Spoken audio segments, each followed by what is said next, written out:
खेड आळंदी हा मतदारसंघ। इथं मात्र आपण बघतोय अजित पवारांच्या राष्ट्रवादीचं महायुतीचं पारडं जड असल्याचं दिसतंय। नेमके इकडचे संभाव्य आमदार कोण आहेत, कुणाला खेड आळंदीकरांनी पसंती दिलेली आहे ते देखील आपण पाहणार आहोत। यावेळेस सगळ्यात महत्त्वाची बातमी, खेड आळंदीचा संभाव्य आमदार दिलीप मोहिते, राष्ट्रवादी अजित पवार गटाकडून त्यांना उमेदवारी मिळाली होती आणि ते आता इथं संभाव्य आमदार असतील। खेड आळंदीचा गड दिलीप मोहिते राखतायत अजित पवार गटासाठी, तर बाबाजी काळे ठाकरे गटाकडून त्यांच्या पुढे आव्हान त्यांना होतं।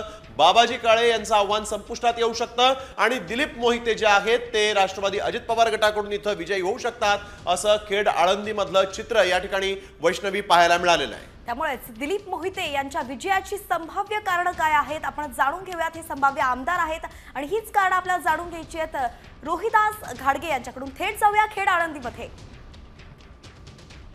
खेड आळंदी विधानसभा मतदारसंघामध्ये महाविकास आघाडी विरुद्ध महायुती अशी थेट लढत होत असली तरी विद्यमान आमदारांच्या समोर शिवसेनेकडनं नौखा उमेदवार दिला गेल्याने या ठिकाणची लढत ही दिलीप मोहिते पाटलांसाठी सोपी झाली। महाविकास आघाडीकडून त्या पद्धतीने ताकद लागली नाही। अशा सगळ्या परिस्थितीमध्ये याचा थेट फायदा दिलीप मोहिते पाटलांना झाला। त्यामुळे खेड आळंदीतून दिलीप मोहिते पाटील हे विजयाच्या दिशेने वाटचाल करतील अशी शक्यता वर्तवली जाते।